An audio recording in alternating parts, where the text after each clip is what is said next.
ජනවාරි මාසයේ 23 වෙනිදා සෙනසුරාදා දවසේ 4 ශ්‍රේණියට අදාළ ප්‍රශ්න පත්‍රයේ පිළිතුරු සාකච්ඡා කරන්න හදන්නේ. ඒතකොට අපි මේ පුතාලාට ගණිත සමනල දැනුම වෙතින් හඳුන්ලා දුන්නා ගණිත ගැටලු සඳහාම වෙන මාසික සංග්‍රහාවක්. මේකේ තියෙනවා දවසකට ප්‍රශ්න 10 බැගින් ලියන්න. දැන් අපි එහෙම ලියාගෙන ඇවිල්ලා අද දවසේ පුතාලා 20 වෙනි ප්‍රශ්න පත්‍රයටත් පිළිතුරු ලියලා තමයි බලන්නේ. එතකොට පුතාලාට මේ වෙනකොට ප්‍රශ්න අද දවසත් ඉවරුනහම ප්‍රශ්න 200ක් සාකච්ඡා වෙනවා. ලොකු සංඛ්‍යාවක්. පුතාලාට ඇඟට මහන්සියකුත් තිබුණේ නැතුව ප්‍රශ්න 200ක්ම අපි සාකච්ඡා කරුණා. රයිට්. අපි යමු අද දවසේ පළවෙනි ප්‍රශ්නයට. රවුම තුල ඇති සංඛ්‍යා සියල්ලම භාවිතා කර සෑදිය හැකි කුඩාම සංඛ්‍යාව ලියන්න. පුතේ මෙතන තියෙනවා 3 7 බිඳුව. මේකෙන් ලියන්න පුළුවන් කුඩාම සංඛ්‍යාව ලියන්නේ කුඩාම සංඛ්‍යාවේ ඉඳලා තමයි ලියන්න ඕනේ. 0යි 3යි 7යි. දැන් මෙතන සංඛ්‍යා සියල්ලම භාවිතා වෙලා නැහැ නේ. මෙතන බිඳුව මොකද වෙන්නේ? බිඳුව තිබුණත් එකයි නැත්ත් එකයි 37 කියවෙන්නේ. ඒක නිසා මේ බිඳුවට වටිනාකමක් එකතු කරන්න ඕන නිසා අපි මෙන්න මේ මැද්දට දානවා. එහෙනම් පුතාලා 3යි 0යි 7. ඔන්න 307 තමයි මේ සංඛ්‍යා සියල්ල භාවිතා කරලා ලියන්න පුළුවන් කුඩාම සංඛ්‍යාව. මේක තමයි උත්තරේ. රයිට්. අපි යන් ඊගා ප්‍රශ්නෙට 2. ඉහත රවුම තුල ඇති සංඛ්‍යා සියල්ලම භාවිතයෙන් ලිවිය හැකි විශාලම සංඛ්‍යාව ලියන්නලු. දැන් මේ තියෙන සංඛ්‍යා ටිකනේ. මේකෙන් ලියන්න පුළුවන් විශාලම සංඛ්‍යාව ලියනකොට මොකද කරන්නේ? ලොකු මේකේ ඉඳලා පොඩි එකට ලියන්න ඕනේ. ලොකු මේක 7. ඊළඟට 3. ඊළඟට බිඳුව. ඔන්න ලියන්න පුළුවන් විශාලම සංඛ්‍යාව. කුඩා මේක 307, විශාල මේක 730. හරි. අපි ඊගා ප්‍රශ්නේ අංක 3 කියනවා විශාලම සංඛ්‍යාවත් කුඩාම සංඛ්‍යාවත් අතර වෙනස කීයද කියලා අහනවා. එහෙනම් මේ දෙන්න අතර වෙනස කියන්නේ 730න් ලොකු කෙනාගෙන් පොඩි කෙනාව අඩු කරලා උත්තරේ ගන්නවා වෙනස.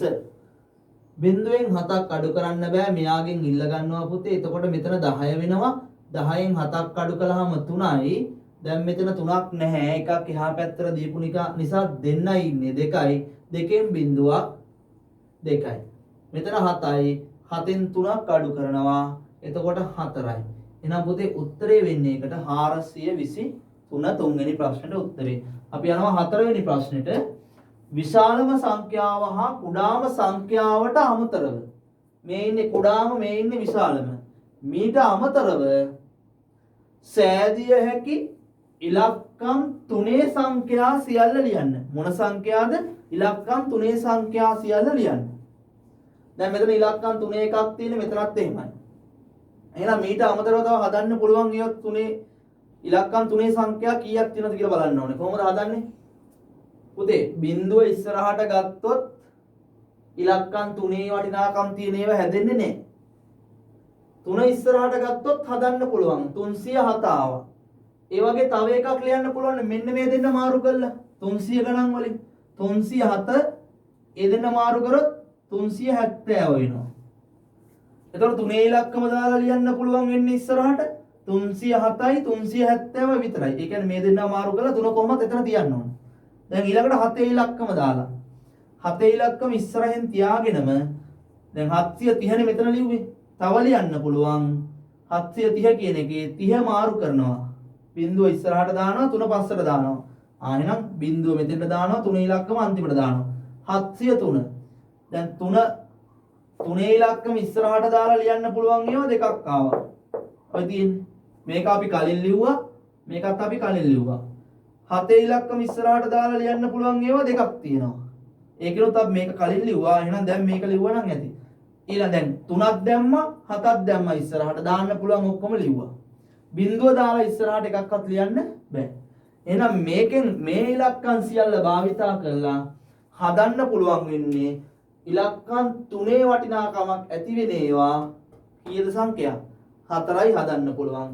ඒ 4ෙනුත් පුතාලා මේ අවස්ථාවේදී ලියන්න ඕනේ උත්තරේ කීයද? මේ දෙන්න විතරයි. 370යි 703යි. මොකද මේ ප්‍රශ්නේදී කියනවා මෙහෙම. විශාලම සංඛ්‍යාව හා කුඩාම සංඛ්‍යාවට අමතරව සෑදිය හැකි ඉලක්කම් 3 සංඛ්‍යා සියල්ල ලියන්න. මේ දෙන්නට අමතරව සාදන්න පුළුවන් වෙන්නේ මෙන්න මේ දෙන්න විතරයි. රයිට්. අපි යම් පස්වෙනි ප්‍රශ්නෙට.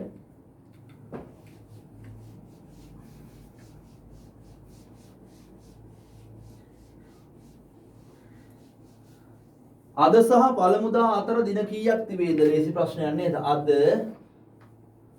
ඊයේ, පෙරේදා, පළමුදා. මෙන්න මේ දෙන්න අතරේ ඉන්නේ මෙන්න මේ දෙන්න විතරයි. අතරමැද්ද කිව්වම පළමුදා ගන්නත් බෑ අද ගන්නත් බෑ. මේ අද සිට අපි සාමාන්‍ය ජීවිතයේදී ආපස්සට කතා කරනවා නේද? අද යම්කිසි සිදුවීමක් වුණාම ඒක ඊයේ වුණා, පෙරේද වුණා, පළමුදා වුණා කියලා එහෙම කතා කරනවා අපිනේ. අන්න එහෙම තමයි මේකට උත්තරේ ගන්න දින අදයි පළමුදායි අතර එහෙනම් දින දෙකක් තමයි පුතේ පුතාලගේ උත්තරේ වෙන්න ඕනේ. right අපි යන් 6 වෙනි ප්‍රශ්නෙට. ප්‍රශ්නාංක 6 ඉඳලා පුතාලට දීලා දෙන රූප සටහන පහත රූප සටහන බලා ප්‍රශ්න වලට පිළිතුරු සපයන්න කියලා ගමක රූප සටහනක් දීලා තිනවා. මෙන්න මේ යම්කිසි ස්ථාන වගේක් පිහිටලා තිනවා. මෙතන නිවසක් තියෙනවා, වෙල්යායක් තියෙනවා, පන්සලක් තියෙනවා, ළිඳක් තියෙනවා, ගසක් තියෙනවා. right ඊට පස්සේ මෙහා පැත්තෙන් පුතාලට ඊතලයක් දීලා තියෙනවා. මෙන්න මේ ආකාරයට. මේකෙන් අදහස උතුරු දිශාව කියන්නේ ඒක උඩට තියෙන්නේ. අපි කොහොමත් පොතේ සටහන් කරනකොට දිශා සටහන මෙහෙම හදනකොට උතුර, දකුණ, නැගෙනහිර, බස්නාහිර කියලා ඔහොම තමයි අපි සටහන හදන්නේ. ඒකට සාපේක්ෂව ඒ විදිහටම මේකේ උතුරත් ගන්න කියලා තමයි ඕකේ අදහස තියෙන්නේ. නිවසට උතුරින් පිහිටා ඇත්තේ කුමක්ද කියලා අහන පුතේ. නිවස තියෙන්නේ කොතනද? මෙන්න මෙතන. මෙහි ඉඳලා උතුර බලනවා කියන්නේ උඩ. එහෙනම් මේකට උත්තරේ මොකද්ද? ගස. නිවසට උතුරින් තියෙන්නේ ගස. යන් අපි 7 වෙනි ප්‍රශ්නෙට. නිවස පිහිටා ඇත්තේ පන්සලට කුමන දිශාවෙන්ද?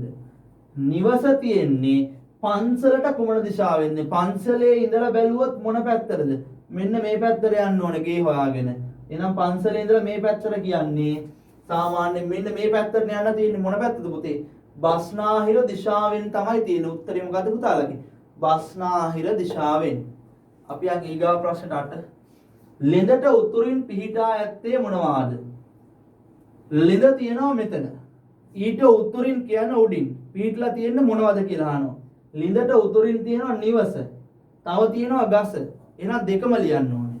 මොනවද පිහිටලා තියෙන්නේ? නිවස සහ ගස. right අපි යන් ඊළඟ ප්‍රශ්න 9. වෙල්යායට නැගෙනහිරින් පිහිටා ඇත්තේ මොනවාද? මෙන්න වෙල්යාය එහි ඉඳලා බැලුවොත් දිශා සටහන ගැහුවම නැගෙනහිර මෙහෙට එන්නේ. එහෙනම් නැගෙනහිරින් තියෙන්නේ මොනවාද වෙල්යායට? නිවස තියෙනවා, පන්සල තියෙනවා.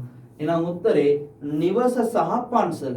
right ඊළඟ ප්‍රශ්නේ 10 අවසාන ප්‍රශ්නේ. ගස පිහිටි ස්ථානයේ සිට බැලූ විට ළිඳ පිහිටා ඇත්තේ කුමන දිශාවෙන්ද? ගස පිහිටි ස්ථානයේ සිට බැලුවම උඩ ඉඳලා මෙතන ඉඳලා බැලුවම ළිඳ තියෙන්නේ කොහෙටද? පල්ලෙහාට වෙන්නේ. එහෙනම් මේ පැත්තට ඉඳලා බැලුවම කොහෙටද?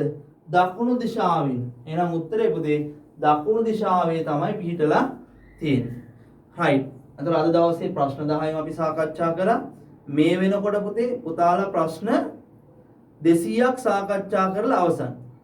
ඒ කියන්නේ මේ මාසේ පුතාලා දවසකට විනාඩි 10 15 ගානේ වෙන් කරලා මේ වැඩසටහනට සහභාගී වෙලා මේ වෙද්දී පුතාලා දන්නේ නැතුව ලොකු දැනුමක් ලොකු ප්‍රශ්න ප්‍රමාණයක් සාකච්ඡා කරලා උත්තර ලියලා හරි වැරදි දාගෙන තියෙනවා. දැන් පුතාලා ටික ටික තේරෙන්න ගන්නවා. මට දැන් ගණන් කියන විෂයට ආසාව ටිකක් ඇති වෙනවා.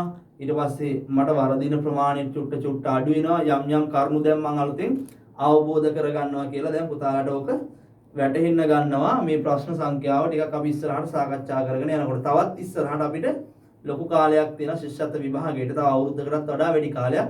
එතකොට පුතාලාට හොඳ දැනුම මට්ටමකට එන්න පුළුවන් වෙනවා. right එතකොට අද දවස් සාකච්ඡාව ඉවරයි. ආපහු පුතේ හෙට ඉරිදා දවසේ පුතාලාට පාඩමක් නැහැ නේ. ඒ කියන්නේ ප්‍රශ්න 10ක් නැහැ. ප්‍රශ්න පත්‍රයක් දාලා නැහැ අපි. සඳුදා දවසේ ආපහු වීඩියෝ එකකින් හම්බෙමු.